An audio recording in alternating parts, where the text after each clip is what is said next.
जब हम बाजार में पैसा लगाते हैं तो क्या वो सच में निवेश होता है या सिर्फ एक दांव? ये सवाल बहुत जरूरी है। आज हम महान निवेशक बेंजामिन ग्राहम की बुद्धिमानी से ये समझेंगे कि एक असली निवेशक और एक स्पेक्यूलेटर यानी सट्टेबाज में आखिर फर्क क्या होता है। तो चलिए शुरू करते हैं। ये बात निवेश की दुनिया की एक कड़वी सच्चाई है। सोचिए जरा, जब भी कोई ट्रेड होता है तो एक इंसान है जो हमेशा पैसा बनाता है, और वो है ब्रोकर। जितनी ज्यादा खरीद बिक्री होगी, उनका कमीशन उतना ही ज्यादा होगा, चाहे पोर्टफोलियो का हाल जो भी हो। ये बिल्कुल वैसा ही खेल है जहां हाउस का फायदा तो हर हाल में होता है। तो फिर ये सवाल खुद से पूछना बनता है, जब बाजार के उतार चढ़ाव को देख के फटाफट शेयर खरीदे या बेचे जाते हैं तो क्या असल में दौलत बन रही है या फिर अनजाने में सिर्फ ब्रोकर की जेबें भरी जा रही हैं? इस बात को समझना बेहद जरूरी है। तो इस पूरी उलझन से निकलने का एक रास्ता है, और ये रास्ता दिखाया है बेंजामिन ग्राहम ने। उन्होंने एक बहुत ही साफ और सीधा तरीका बताया है जिससे निवेश को सट्टेबाजी के शोर शराबे से अलग किया जा सकता है। चलिए समझते हैं कि उनके हिसाब से असली निवेश आखिर होता क्या है। ग्राहम की ये परिभाषा अपने आप में बहुत शक्तिशाली है। जरा ध्यान दीजिए, इसमें उम्मीद, भविष्यवाणी या ट्रेंड जैसा कोई शब्द नहीं है। नहीं, सब कुछ 3 पिलर्स पर टिका है। पहला, गहन विश्लेषण, मतलब अपना होमवर्क करना।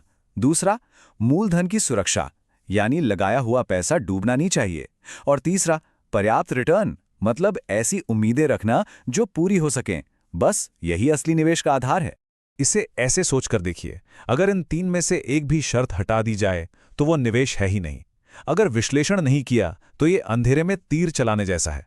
अगर अपने पैसे की सुरक्षा पर ध्यान नहीं दिया तो ये सीधा सीधा जुआ है। और अगर किसी असाधारण, मतलब एक्स्ट्रॉर्डिनरी रिटर्न की उम्मीद लगा बैठे तो ये लालच का शिकार होना है। ग्राहम के लिए ये तीनों शर्तें पूरी होनी ही चाहिए, वरना ये सिर्फ सट्टेबाजी है और कुछ नहीं। यहां एक निवेशक और एक सट्टेबाज की सोच का फर्क एकदम साफ दिखता है। एक तरफ निवेशक बिजनेस की असली कीमत समझने की कोशिश कर रहा है, उसे रोज रोज शेयर का भाव देखने की कोई जरूरत नहीं। लेकिन दूसरी तरफ है सट्टेबाज, जो सिर्फ कीमत के खेल में फंसा हुआ है। उसकी बस एक ही उम्मीद है कि कोई और आकर उससे भी ज्यादा कीमत दे देगा। एक के लिए समय दोस्त है तो दूसरे के लिए दुश्मन। और यकीन मानिए, ये मानसिकता का फर्क ही सब कुछ तय करता है। ठीक है, तो सिद्धांतों को समझना एक बात है, लेकिन तब क्या होता है जब पूरा का पूरा बाजार ही इन सिद्धांतों को भूल जाए? अब हम इतिहास के एक ऐसे ही दौर में चलेंगे जब लाखों लोगों ने निवेश का रास्ता छोड़कर सट्टेबाजी को अपना लिया और फिर देखा कि इसका नतीजा क्या होता है। 1990s का दशक इसकी सबसे बड़ी मिसाल है। ये वो दौर था जब धैर्य जैसी चीज जैसे खत्म ही हो गई थी।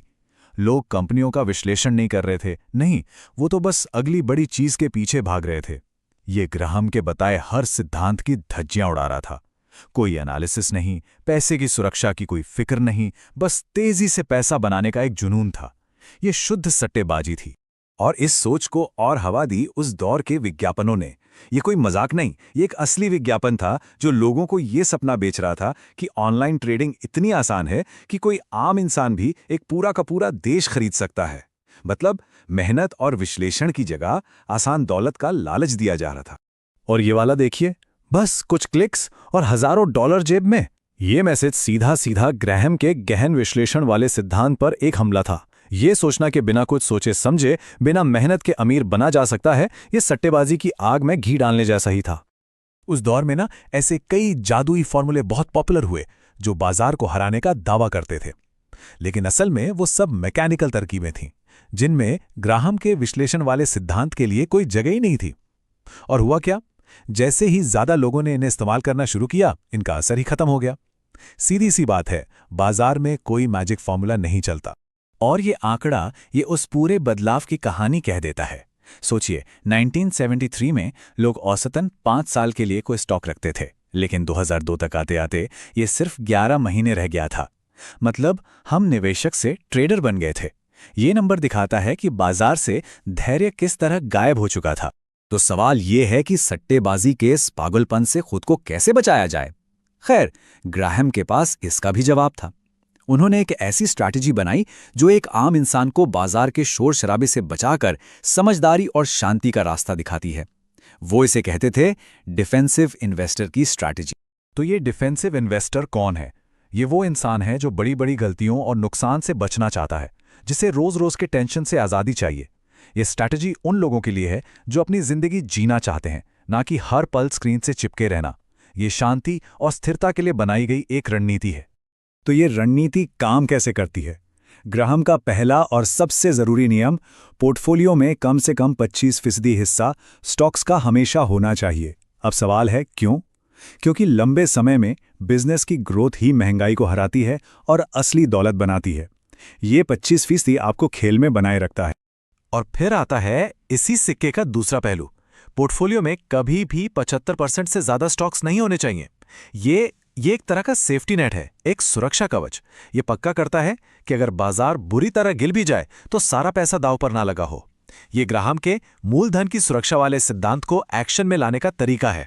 ग्रैहम का सबसे ज्यादा जोर इस बात पर था कि भावनाओं को इस खेल से बाहर रखा जाए, और इसका तरीका है ऑटोमेशन। पहला, रीबैलेंसिंग। इसका सीधा सा मतलब है कि समय समय पर जो एसेट्स बढ़ गए हैं उन्हें बेचकर उन एसेट्स को खरीदना जो गिरे हुए हैं। यानी आप अपने आप ही महंगा बेचते हैं और सस्ता खरीदते हैं।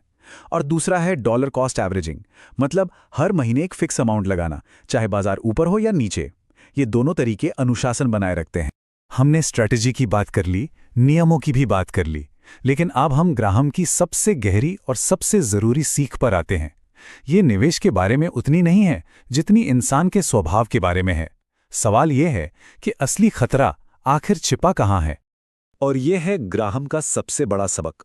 बाजार का तो काम ये ऊपर नीचे होना, ये उसका स्वभाव है। लेकिन जब हम डर या लालच में आके गलत फैसले ले लेते हैं तो हम उस छोटे मोटे उतार चढ़ाव को एक परमानेंट नुकसान में बदल देते हैं। असली जोखिम बाजार में नहीं, हमारे अपने दिमाग में है। इसका सीधा सा मतलब यह है कि किसी स्टॉक का असली रिस्क खुद उस स्टॉक में नहीं, बल्कि उस इंसान के स्वभाव में है जो उसे खरीदता है। क्या घबराहट में कोई बेच देता है? क्या बाजार में तेजी देखकर लालच आ जाता है? बाजार को समझने से कहीं ज्यादा जरूरी है खुद को समझना। सारी सफलता या असफलता इसी एक बात पर टिकी है। तो आखिर में सवाल सिर्फ एक बचता है, क्या निवेश को नियंत्रित किया जा रहा है या भावनाएं निवेशक को नियंत्रित कर रही हैं? ग्राहम की बुद्धिमत्ता हमें यही सिखाती है कि सफल निवेश का राज एक ऐसी स्ट्रैटेजी बनाने में है जो हमें हमारे ही सबसे बड़े दुश्मन यानी खुद से बचा सके।